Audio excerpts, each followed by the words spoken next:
been sentenced to 5.5 years in prison for alleged extremism.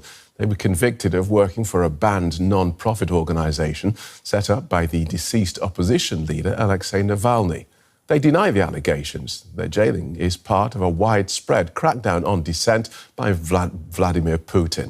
Authorities have taken aim at members of the opposition, independent journalists and ordinary citizens critical of the Kremlin. They reported from Russian courtrooms. Now the cameras are turned on them. Applauded by supporters, these 4 journalists were seen together in a Moscow court at the start of their trial in October 2024. The charges being part of an extremist group.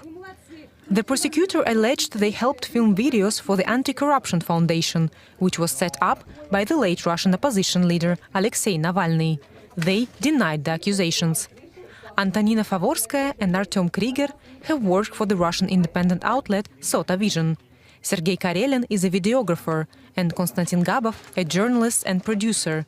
Both have worked in Russia for international outlets, including Deutsche Welle.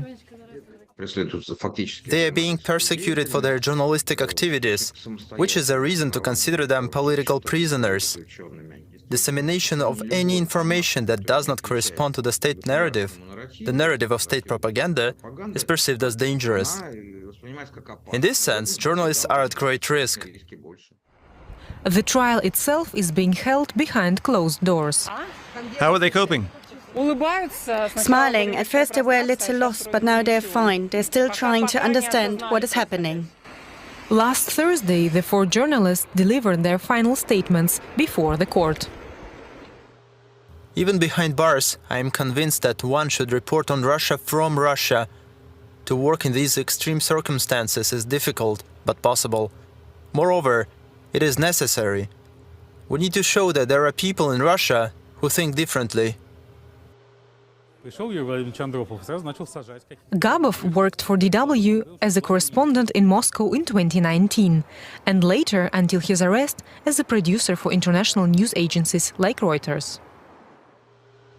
If the court finds me guilty, my whole family will be punished as well. My 101-year-old grandfather, my elderly parents, and above all, my beautiful daughter. I never thought that my child would become a victim of political repression. Karelin freelanced with Deutsche Welle for several years, before Russia shut down DW's Moscow bureau in 2022. I'm absolutely sure that they both were and remain devoted to their profession, journalism. They are honest, incorruptible and highly professional